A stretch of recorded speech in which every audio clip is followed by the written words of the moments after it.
Hello and welcome to Tech24 with me, Rebecca Bowring. Coming up in the programme, from the giants of Silicon Valley to anonymous hacktivists, we look at why web users are going to war. And moisture and mobile phones don't mix. We've got nifty solutions for that waterproof handset. The battle for intellectual property has raged online this week with a showdown between Silicon Valley and Hollywood. Websites including Wikipedia and Craigslist went black to contest the controversial anti-piracy law SOPA, and the anonymous hacktivist collective launched a revenge mission over the takedown of Mega Upload, a file-sharing website. Olander, our internet editor-in-chief, is with me in the studio. What do you make of the timing of that takedown? Was it linked to the SOPA saga? It's very hard to tell. Now, you're reading all these different theories that are out there that, you know, Obama and the White House couldn't get SOPA through if they wanted to. And, of course, they said that they didn't want necessarily to approve this legislation. So as a gift to the entertainment industry, they were going to throw them this bone of shutting down Mega Upload. That is a little too convenient, in my opinion. These are very, very complex legal procedures that were in place. So there's one of three scenarios that would happen in my best understanding. One, it just was timing, coincidence. You know, launching this size of an operation in this many countries with this many arrest warrants and the judicial process being what it is not necessarily something that can be timed to the T. So that's one theory. It just happened to be coincidental on Thursday. There you go. The next one was that it was Obama. In fact, it was a gift to the entertainment industry, which is an extremely important industry to support the president's re-election campaign. So the conspiracy theorists out there are in fact suggesting that as a bone, he threw them this one right there. The third one is it had nothing to do with the White House, but everything to do with the Justice Department's relationship with Congress. Now, remember, there's some very, very important and powerful congressmen who were involved in this bill. And so the Justice Department is sending the signal saying, we understand you. Now, remember, the Justice Department has a lot of issues in front of Congress. So this might have been a gift to them as well. This website, though, is a sort of flagship for piracy. A lot of people say it's been, you know, representing file sharing and illegal downloads for a long time. The fact that it's been taken effectively offline during this sting operation, doesn't that mean that actually SOPA isn't necessary, that the legislation that's in place is already effective enough? Well, that depends on who you talk to. Number one, this was an American site in the sense that it passed through some servers in Virginia, and that's what gave the court in Virginia the authority to issue these search warrants, so that some data passed through Virginia. The site wasn't based in the United States. It was based out of Hong Kong. The people weren't living in the United States, so the long arm of American law reached far across the Pacific Ocean and around the world. That's a very concerning trend for a lot of people. The fact that now U.S. jurisprudence extends far beyond the U.S. borders to basically arrest foreigners in foreign countries is something that we should watch as a trend. And of course, Kim.com was picked up in New Zealand, wasn't he? He was picked up in New Zealand, and there was arrests made in Hong Kong. There were arrests made all over the world in this case. So that's a very, very concerning trend that the United States really doesn't see any borders to its authority in one sense. But the timing of this, again, comes down to was Kim.com and was the Mega Upload really that big of an offender?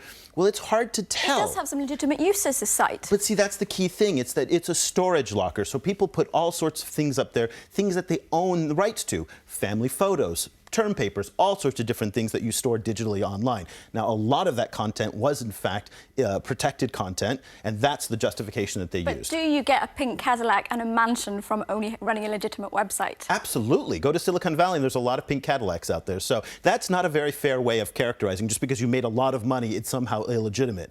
Why is Anonymous getting involved in this? Isn't Kim.com the kind of character they would hate?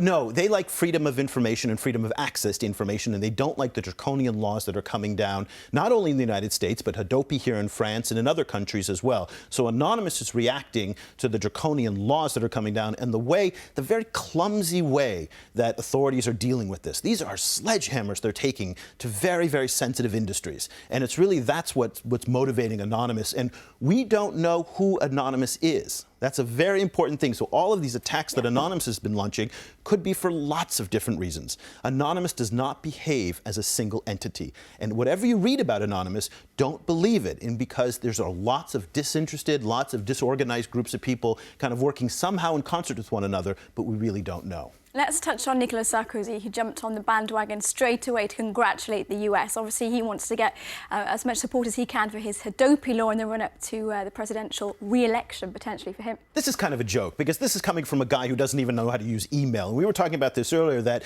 you know, whatever credibility that Sarkozy built up with the tech industry, with the EG8 forum that he had last year, is gone now.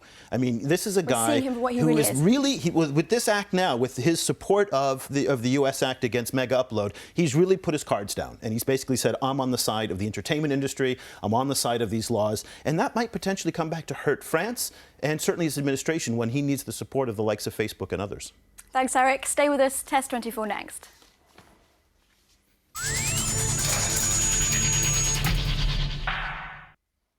Now, if there's one thing that your mobile phone insurance never covers, it's got to be water damage. Now, Eric, you're clutching a glass of water in your hand. What are you I'm going to do something that I do not recommend you do at home. Don't do this with your iPhone or any of your Android phones, but this is Huawei's, the Chinese company's, Discovery Expedition. And here we go. You don't see this very often on live television, and boom, in the water.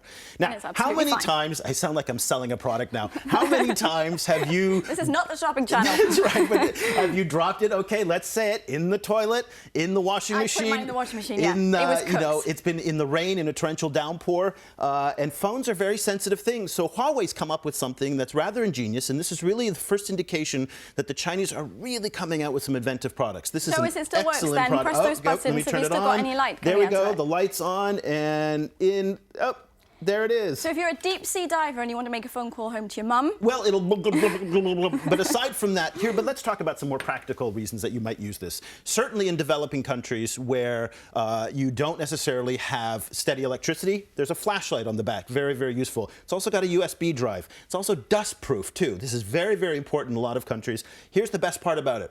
149 euros. It's actually affordable. We review so much technology on this show that's completely beyond the reach of most people. For 149 euros, you get a phone. A Swiss Army knife of a phone. A Swiss Army knife that's practical and that's useful, and that particularly in places like Africa and the Middle East, where there are a lot of rain problems and dust problems, this is an excellent phone. And just briefly, we're seeing a trend, I noticed it at CES, for now waterproofing your mobile phones. There's this brilliant thing called Liquipel, which is like a cover that basically it molds the micro level with your phone, and it means you can drop it in any substance. Here it is an example. Be careful with some of these products, though, because they might void your warranties.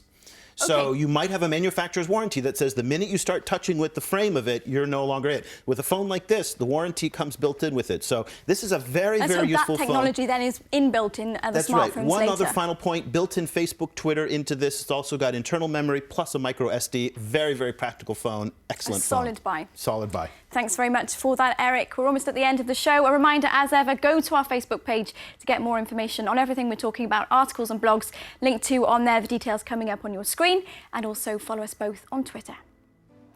Now, 1 year ago this week, hashtag Jan25 was born. It's the Twitter reference representing what was at the time the nascent revolution in Egypt and rallying the people in Tahrir Square, a story we told in the programme's closing video. See you again next week on Tech 24.